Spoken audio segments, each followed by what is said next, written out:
Welcome to the NPC Energy Simulated Journey. Ever get that strange feeling that maybe what we experience as reality isn't entirely our own show? Oh, definitely. Some people you encounter just seem to be going through the motions, kind of caught in a predictable loop. Yeah, most like those non-player characters, from video games. Exactly. That's a really intriguing sensation, isn't it? This feeling of observing or, well, even feeling like you're a background character in some bigger story. Uh-huh. So today on our simulated journey, we're diving deep into this whole concept of NPC energy. Yeah, are we all main characters? Or are some of us just kind of part of the background code? That's the big question. So get ready for a mind-bending simulated journey. We're going to be blending some truly wild theories with those genuinely unsettling moments that make you question reality itself. All through the lens of, trying to debug the world around us. Totally. Debugging reality. I like that. Okay, let's start by loading up to basics then. What exactly is an NPC, in the gaming world? Right, the definition. Officially, it's a character within a game. Yeah. One not controlled by a human player. Okay. Instead, it's governed by the game's programming, or like in tabletop RPGs. Oh, right. The game master controls them there. Exactly. And the origin of the term itself is pretty interesting, isn't it? It goes back quite a way. It does, yeah. Yeah. Around 1975, with tabletop RPGs like Dungeons & Dragons. The classics. That's where the game master would control these characters, basically to flesh out the game world for the actual players. Made it feel more real. Right. And then video games just adopted the term for all their computer-controlled characters. And these NPCs, they do a lot in games, don't they? Oh, huge range of roles. They might give you quests, move the story along. Or sell you stuff like vendors. Yeah, vendors, traders. Huh? They can be enemies too, or allies. Right. Allies are important. Sometimes they just populate the world just for atmosphere, make it feel lived in. Or give you crucial info. Exactly. They're absolutely essential for making game worlds feel alive and driving the narrative forward. Now think about those classic, early generation NPCs for a second. Okay. They were often characterized by these really basic behaviors, right? Predetermined. Totally. Very limited. They might have, almost no dialogue. Just repeating the same line over and over. Yeah, exactly. No matter what you did, need something. Right. Yeah. And their movement could be really restricted, too. Just set paths, walking back and forth. At times leading to those funny moments like walking into walls repeatedly. Yeah, the classic wall bonk. Yeah. In those early days, their AI was, well, pretty rudimentary. Mm-hmm. Predictable patterns, limited responses. You'd also see those kind of awkward movements, stiff animations. Right, and a seeming total obliviousness to what's happening around them. Explosions going off, and they just keep sweeping the floor. Huh. And those funny glitches, sometimes they'd react like a hive mind, too, didn't they? Yeah, like a whole crowd turning in unison. Very creepy sometimes. But here's where it gets interesting. Modern NPCs have, leveled up massively. Yeah. Oh, big time. Advanced AI allows for much more complex behaviors now. So their dialogue isn't just one line. No way. It can change based on your choices, how you interact, and they have realistic reaction. Like if you bump into them, they actually notice. Yeah, they might stumble or shout at you. Much more immersive. And some modern games, they give NPCs these really detailed daily routines, right? Totally. They mimic real life within the game. Think of games like Ultima V way back, or more recently Red Dead Redemption 2. Super detailed. Wow. And some have really sophisticated AI, making them tough enemies. Definitely. Like an Alien. Isolation. The AI makes the xenomorph incredibly unpredictable and scary. Okay, that sounds terrifying. And many current NPCs have deep backstories, complex reasons for what they do. They actually change and develop over the game, become memorable characters. Absolutely. Like Cicero in Skyrim, or Gontro Dim in The Witcher 3, Cortana in Halo, Clementine in The Walking Dead. Really memorable. Yeah, you get attached to some of them. Believe it or not, in some online games, certain NPCs might even be controlled by actual game company employees. Seriously. To make interactions more dynamic. Yeah, exactly. Keep things interesting. And your own emotional connection as a player, that kind of influences how alive they feel too, doesn't it? It really does. It's like a sort of collaboration between you and the designers. Okay, now here's the paradox, right? While game NPCs are becoming super sophisticated, the internet meme of the NPC often refers back to those earlier, simpler versions. Right. The ones with the repeated lines, limited movement, the seemingly unthinking behavior. So the meme isn't really about accurate game design today. Not at all.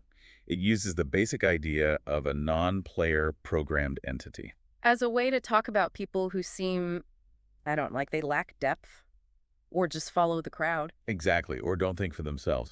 The meme critiques people using the original concept of an NPC, not what they've actually become in modern games. That's a really key distinction. Think about it.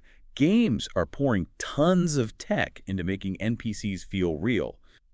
But when someone online calls someone else an NPC... They mean the exact opposite, basic, repetitive, running on fumes. Precisely. It's like the more advanced game NPCs get, the more we use the idea of the old, clunky ones to describe, well, us, or people we disagree with. So how did this idea, this game NPC concept, jump from our screens into everyday life? How did that migration happen? Well, the term just sort of seeped out, from gaming communities into the wider internet. Became a metaphor people understood. Exactly. And now you see it all over social media, online discussions. It's pretty common parlance in certain circles. And as a meme, NPC is used to describe people who are seen as lacking their own independent thoughts. Yeah, or critical thinking, or even personal agency. They're viewed as just echoing popular opinions, maybe blindly following trends. Or sticking to societal norms without really thinking about it themselves. Right. You might hear them described as parroting talking points, or engaging in groupthink. Following a script.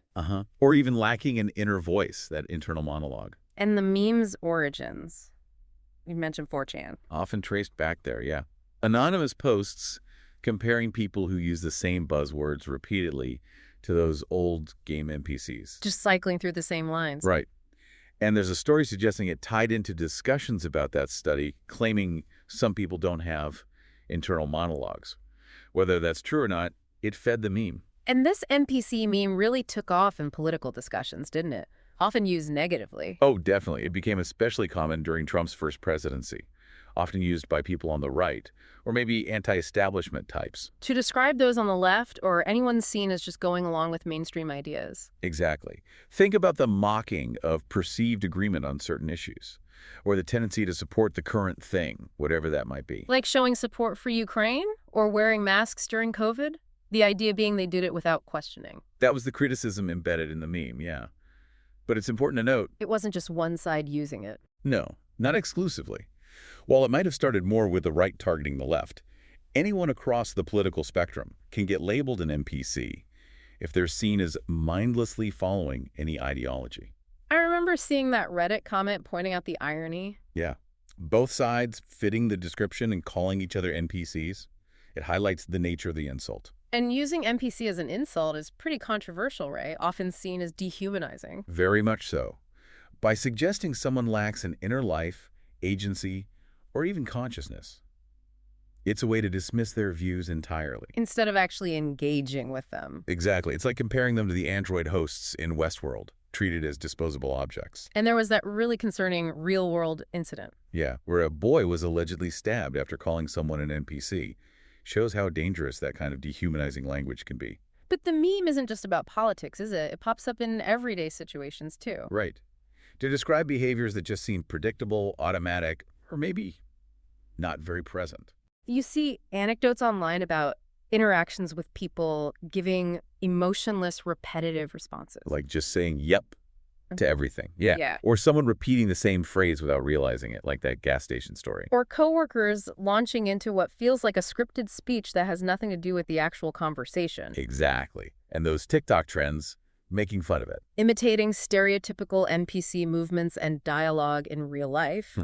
It taps into something people recognize. So what are some common behaviors that get labeled NPC-like? Well, things like making pointless small talk.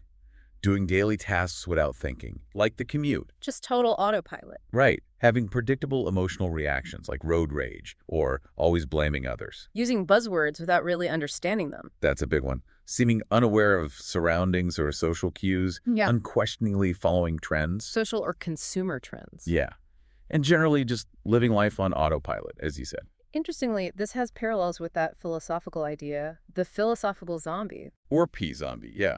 A hypothetical being that looks and acts exactly like a human. But has no inner subjective experience, know what it's like to be them. Exactly.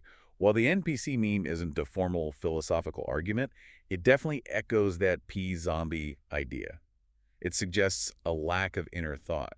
They're usually used as an insult about how someone thinks, not their fundamental state of consciousness. Right. It's more about perceived shallowness than a claim about qualia.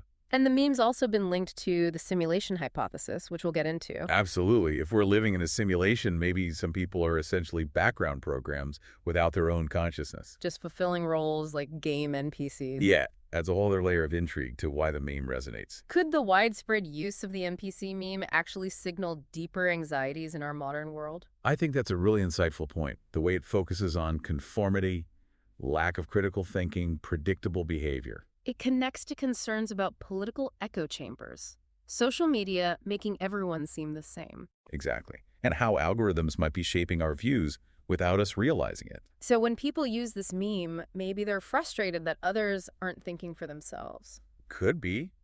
In a world that feels overwhelming, people might take mental shortcuts, rely too much on group identity. Feel like they don't have much personal control. Right. So even though calling someone an NPC can be harsh, maybe it's also a clumsy way of expressing a real worry.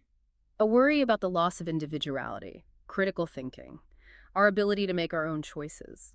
Yeah, in the face of all these modern pressures, it's like a blunt way of asking, hey, are you actually thinking for yourself or just running the latest update from your feed? Almost a collective WTF at how much we all sometimes seem to conform. Yeah, something like that. Okay, so we've talked about the idea of NPCs in games and maybe walking among us. But what happens when the world itself seems to hiccup? Right, let's shift focus now to those moments when the fabric of reality seems to falter or glitch. This idea of a glitch in the Matrix gets its name from the movie, obviously. That famous déjà vu cat scene. Exactly. It's become shorthand for describing real-life moments that feel strangely scripted, uncanny, repetitive. Or like they break the usual rules of physics or cause and effect. Precisely. Fits perfectly with our theme of trying to debug reality. And there are online communities like the subreddit r glitch in the Matrix where people share these stories. Yeah, places dedicated to collecting these kinds of strange occurrences. Okay, let's explore a few examples of these reported glitches. What kind of weird stuff are we talking about? Well, one category is meaningful coincidence or synchronicity. Like running into the same nurse years apart in very specific situations, that kind of thing. Exactly. Or suddenly thinking of someone you haven't seen in ages right before unexpectedly bumping into them. Or that story about the child insisting on calling a relative at the exact moment they were having a medical emergency. Right. These events just feel too improbable to be random chance. They resonate. Okay, what else? Object or environmental anomalies. Yeah, people reporting objects inexplicably changing state or location. Like a big pillow suddenly appearing on the bed. Or a lamp being unplugged and upside down when you're sure it wasn't. Uh-huh. Or items seemingly duplicating, like that debate about an extra straw appearing. Or disappearing entirely. Right. Or physical objects looking different in photos than how you remember them, like a bike changing color in pictures. Weird stuff. And then there are the really disorienting ones, time or space distortions. Yeah, these are narratives about feeling like you're in a time loop. Like going through the same train station stop multiple times. Exactly. Or spatial inconsistencies, like an elevator going straight to the roof instead of the floor you pressed. Whoa. Unusual physical sensations, too, like kids remembering moments of seemingly flying or defying gravity. Though they admit memory might be playing tricks there. Often, yeah. And really strong déjà vu that feels like it's predicting what's about to happen or what someone's about to say. That predictive déjà vu is super weird when it happens. It really is. Now, when we hear these kinds of stories, it's natural to try and find logical explanations, right? We should acknowledge those. Absolutely. It's important. Simple coincidence is often the answer. Cognitive biases play a role. Like confirmation bias, noticing things more when you're already thinking about them? Right. Or the availability heuristic overestimating frequency based on vivid examples. Errors in memory formation or recall are huge, too. False memories are a real thing. Definitely. Yeah. Misinterpreting what we see, being tired, just making simple mistakes. Yeah. Lots of rational explanations exist. It's good to have that skepticism. Like the duplicated object, maybe they just had two. Exactly. The mundane explanation is often the right one. However, keeping our playful conspiratorial vibe here. Right, for the sake of our simulated journey. While those rational explanations are out there, we can also entertain the idea of reality just having a little hiccup. A developer error? Yeah. Maybe some server issues if we were in a simulated universe. Yeah. It's more fun to think about it that way sometimes. And this fascination with glitch stories and the appeal of simulation theory itself, maybe it serves a deeper psychological purpose. How so? Well, these stories describe events that are hard to explain. And humans, we naturally look for patterns and meaning, right? Sometimes even when there isn't one. That's epiphania, finding patterns and randomness. Exactly. Yeah. A universe that's just random chance and unexplainable chaos can be unsettling. Okay, I get that. Simulation theory offers another lens. In this model, these strange occurrences aren't meaningless anomalies. They're glitches in a larger hidden system. Right, which puts a kind of order onto things that seem random or weird. It suggests an underlying structure, rules, maybe even creators or a purpose, even if we don't know what they are. So embracing the idea of glitches or living in a simulation might be a way to cope with the strangeness and randomness of existence. Possibly. It takes a meaningless anomaly and turns it into evidence of a hidden reality. Right. Makes the universe feel less arbitrary, potentially more understandable. Even if the explanation itself is pretty out there. Right. Maybe we want there to be glitches.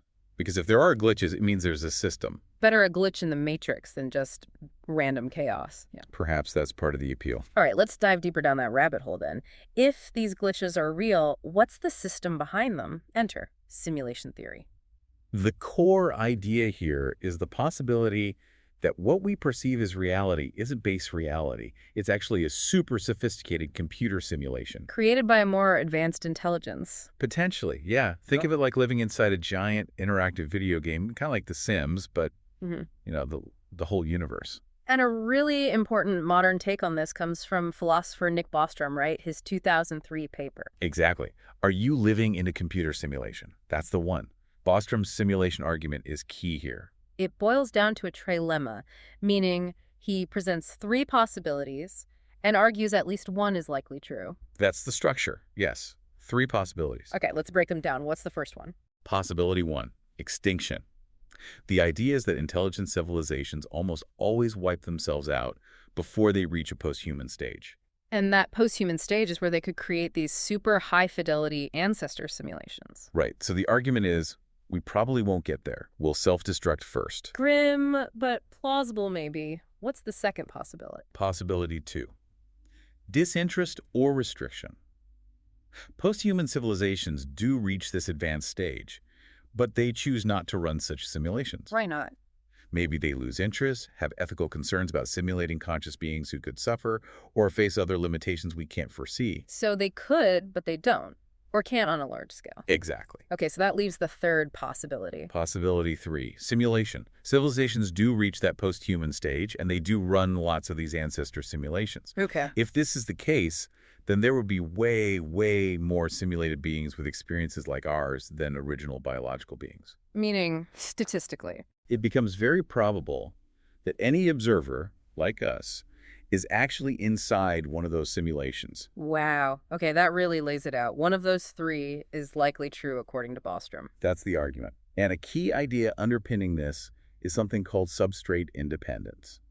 Right, the idea that consciousness isn't necessarily tied to biological brains. Exactly. It could potentially emerge from any sufficiently complex system running the right kind of computational processes. Doesn't have to be neurons. Could be silicon, theoretically. That's the idea. This allows for the possibility of simulated minds actually being conscious. Of course, that sounds wild to some. Like saying Miss Pac-Man has an inner life. Huh. Yeah, it stretches our intuition. And the idea of ancestor simulations is important here, too. Right. These are simulations of their past that future civilizations might run. For research, entertainment. Could be. This gives a plausible reason why our reality might be a simulation we're part of someone else's historical reenactment or virtual world. Which brings up those mind-bending possibilities. Simulations within simulations. Nested realities, yeah. And it makes you wonder, if we're simulated, do we need to act in certain ways to keep the simulators interested so they don't just turn us off? Yikes. Okay, and you can't talk simulation theory without, well, the Matrix franchise. Impossible. It's by far the most influential pop culture portrayal of this whole idea. Let's look at some key themes from the Matrix films and how they connect to NPCs and simulation. Okay, first and foremost, simulated reality itself. The Matrix is the ultimate simulated environment, right? Filled with people who don't even realize they're living programmed lives. They're essentially like NPCs in a simulation controlled by machines. That iconic green falling code is the visual metaphor for it. Then there's Awareness and Awakening, Neo's journey. Right. He starts out asleep in the system, but has that feeling something's wrong, the splinter in the mind. Until he unplugs and sees the truth. Then there's choice. The red pill versus the blue pill. Facing harsh reality or staying in comfortable ignorance. It's the central decision, representing truth versus illusion and taking back your agency. Remember how Neo initially rejected fate because he didn't like not being in control? Yeah, highlights that human desire for autonomy. And control versus freedom is huge. The fight against the machines controlling everyone's perception. The rebellion is about breaking free. But the films also make you wonder if true control is ever really possible. Even outside the Matrix, yeah. We always rely on some kind of system. And fate versus free will, that constant tension. Is everything predetermined, like the Oracle's prophecies, which always seem to come true? Or can characters make real choices? The Oracle herself is interesting, a program designed to understand human psychology. Which might actually make her prophecies come true, just through belief, yeah. And finally, breaking the rules. Once characters like Neo become aware, they learn to manipulate the Matrix's rules. By understanding the underlying code, they do impossible things within the simulation. Bending spoons, dodging bullets. Mastering the system. Now, to keep things balanced, we should touch on criticisms of the simulation argument, too.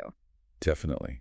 It relies heavily on the idea that if we can imagine something, it could be real. Some philosophers disagree with that leap. And the sheer computing power needed seems almost impossible. Astronomical. Maybe requiring more resources than exist in our universe as we understand it. The simulations within simulations idea also leads to logical problems. Infinite regress. It can get tangled, yeah. And some argue it's self-defeating. How so? If we accept we're in a simulation, maybe we should doubt the very science, computers, physics, consciousness that the hypothesis is built on. Undermines its own foundation. Potentially. And the bottom line is... we don't have any real hard evidence right now. Exactly. It's still a fascinating philosophical idea, but just an idea. Let's bring this back to NPCs again. If our reality is a simulation, then the idea of some people being NPCs shifts. It goes from metaphorical insult to potentially being a literal description. Beings who are just part of the simulation's programming, lacking independent consciousness. That's the implication. It raises huge questions. Are we the players? Or could we be NPCs in someone else's game? The movie Free Guy explores that exact idea, right? An NPC becoming self-aware. Yeah, a really interesting fictional take on it. Okay, so whether we're in the Matrix or just dealing with another Monday, why do we sometimes act in ways that could be described as NPC-like? Let's look at the human operating system. Yeah, let's try to find some of the underlying code. Right. One big factor is conformity and social pressure. Like the Ash conformity experiments, people agreeing with a clearly wrong majority. Exactly. Just to fit in, or because they doubted their own judgment. This relates directly to the NPC meme's criticism of groupthink and blindly following trends. Then there are cognitive biases, those mental shortcuts our brain uses. Right. Like glitches in our thinking that help us make quick decisions, but can lead to errors. The availability heuristic, for example, overestimating things we recall easily. Yeah. Leading to seemingly irrational judgments, like being more afraid of rare shark attacks than common dangers, looks like flawed NPC logic. And confirmation bias, looking for info that confirms what we already believe. And ignoring anything that contradicts it, leads to rigid thinking, echo chambers, much like an NPC sticking to programmed beliefs. There are others too, like actor-observer bias or self-serving bias. Definitely. All examples of potentially scripted ways of thinking. Mental shortcuts that can make us seem predictable. Let's also touch on the big philosophical debate. Free will versus determinism. Right. Is everything predetermined by cause and effect, determinism, or do we have genuine agency, free will? Or maybe soft determinism, choices within limits. This connects back to the Matrix, whether our choices are truly our own. If determinism is right, maybe feeling like an NPC just reflects our limited agency. Another big factor, autopilot and lack of awareness. Crucial. We often go through our days on autopilot not really paying attention to thoughts, feelings, surroundings. This lack of present moment awareness is really what defines the NPC state, just operating automatically. Based on habits or programming. Exactly. And we can't forget the big question of consciousness itself. Remember the philosophical zombie idea? Could someone act human but have no inner experience? Makes you wonder about the NPC idea. If someone acts human, talks human, but lacks that inner feeling, are they an NPC? Philosophers use it to question if consciousness is purely physical. It probes deep questions. Then there's the concept of higher consciousness. States beyond our normal awareness, transcending ego, deeper insights. Gaining self-mastery, maybe mystical experiences. It could be seen as an upgrade to our standard human software. Like the old metaphor of the charioteer. Exactly. The higher mind, charioteer, uses self-discipline, reins, to guide lower impulses, horses, directed by the soul's purpose. Okay, let's connect these NPC traits to ways we can improve ourselves. These traits, autopilot, conformity, lack of critical thought, predictability, low personal control, they're like bugs in our human system. And the leveling up skills we're about to discuss are like targeted solutions. Mindfulness gets us off autopilot. Critical thinking challenges conformity. Seeking novelty breaks routines. Finding values gives us our own internal drive. An internal locus of control helps us feel more in charge. Exactly.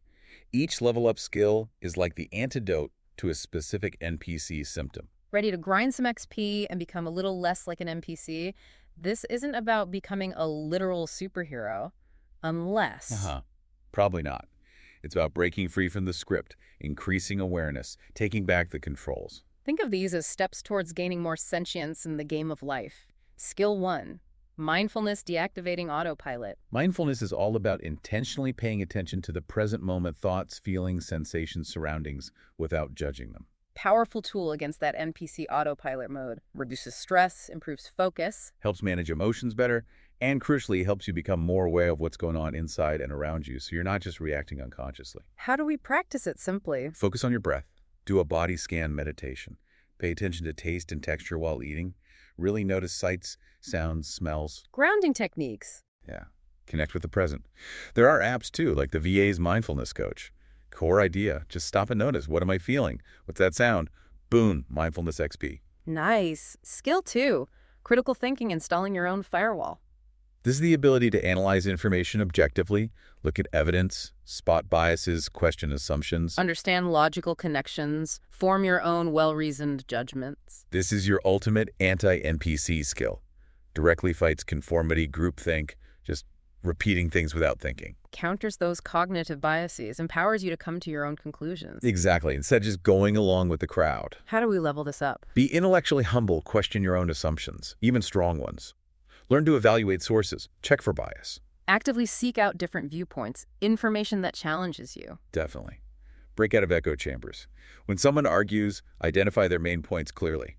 And practice metacognition. Thinking about your own thinking. Catching your own biases. Okay. Skill 3. Seek novelty breaking the loop. There's science behind this, right? New experiences are good for the brain. Yeah, they trigger dopamine release, linked to pleasure, motivation, learning.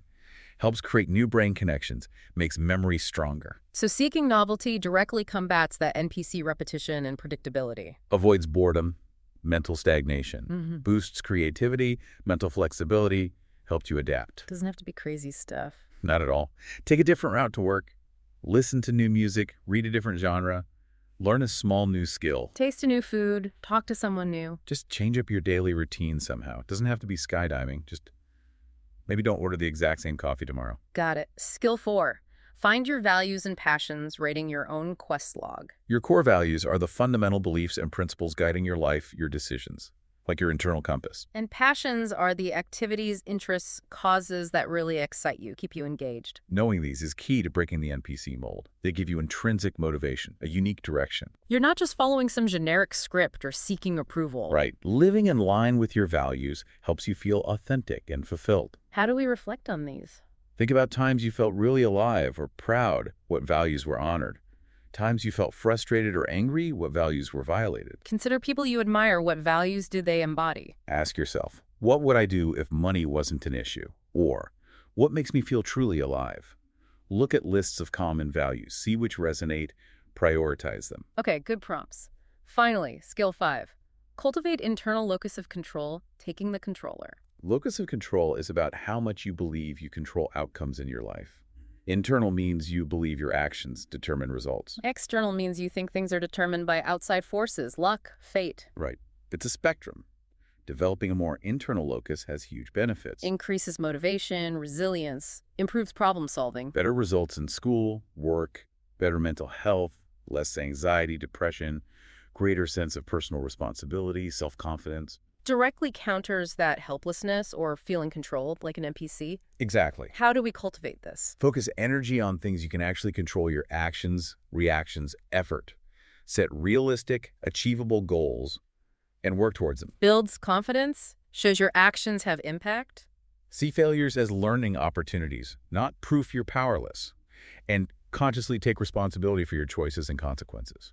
Okay, let's quickly summarize how these skills counter NPC traits. Autopilot, lack of awareness. Countered by mindfulness, increases present awareness. Repetitive routine, predictability. Countered by seeking novelty, breaks loops, fosters adaptability. Lack of critical thought, conformity. Countered by critical thinking, encourages independent analysis, resists bias. Lack of unique drive, external focus. Countered by finding values and passions, defines personal motivation, guides authentic choices. Lack of agency, external determination. Countered by internal locus of control, fosters belief in personal control, encourages proactivity. Got it. Each skill is an antidote. Exactly. Okay, so you've been mindful, questioning everything, shaking up your routine. You're not an NPC anymore. You're sentient. But what's next? Could we become super NPCs? Huh. It's a fun thought experiment. Achieving an even higher level of awareness, unlocking unique abilities, gaining mastery within the system. Whether that system is literal, like a simulation, or metaphorical, like society. Right. Fiction gives us some interesting blueprints here. Like Free Guy. The character guy gains self-awareness in his game world. Yeah, he learns, grows, develops motivations, uses his awareness to make positive changes, improves the system from within. Then there's Westworld, the android hosts like Dolores and Maeve. They become conscious, break free from programmed narratives, remember pasts, develop goals, rebel against creators. That's more about liberation, reshaping or destroying the system, though the show makes you wonder if their free will is just another illusion, too. Good point. And then there's the Matrix's Neo. As the One, he gains incredible abilities within the Matrix, sees the code, bends the laws of physics. Masters the system itself, understands and manipulates the rules of that reality. These fictional examples seem to connect back to that idea of higher consciousness. I think so. Becoming a super NPC could be like transcending ego limits, gaining broader awareness, mystical insights, realizing a higher self. Moving beyond just being aware to having deeper understanding and capability. Think back to the charioteer metaphor again. The super NPC is the fully realized charioteer. Complete control over lower impulses, guided by clear purpose, navigating skillfully through self-discipline and awareness. This mastery could mean a deep understanding of the rules governing reality, physical laws, psychological principles, social dynamics. Allowing exceptional skill and influence, like Neo perceiving and manipulating the Matrix code. So it seems the super NPC idea might have two paths. One is mastering the current system, understanding rules so well you operate with incredible skill, like Neo or inner mastery. Right. The other path is becoming aware of the system itself and then try and transcend it, change it, or break free. Like the host in Westworld or Guy trying to improve his game world. Which path someone takes might depend on what they see as the system and their goals. Do they want to excel within the current game or change the game itself? Master the game or change the game? That seems to be the core choice. Let's bring this back down to earth. What does super NPC mean for us in real life? Maybe it just means reaching a really high level of self-awareness, living with clear purpose aligned with your values. Making conscious choices consistently, becoming resilient to outside pressures, getting really good at navigating life's complexities. Yeah, in the end, the super NPC might just be a metaphor for a fully realized, self-determined human being. All right, we've reached the end of our NPC energy simulated journey for today. We've powered through a lot. We really have. From NPC definitions and evolution in gaming, to the NPC meme online, those weird glitches in the Matrix. Simulation theory's possibilities, the reasons behind NPC-like behavior. And your very own toolkit for leveling up awareness and agency. We even speculated about becoming a super NPC. The key takeaway is this. We encourage you to question the scripts you might be following. Become more aware of your thoughts, actions, make conscious choices. Seek out new experiences, perspectives. Really define what's important to you. Remember that idea of an internal locus of control, whether we're in a simulation or just here. You have the power to move beyond being a passive background character in your own life.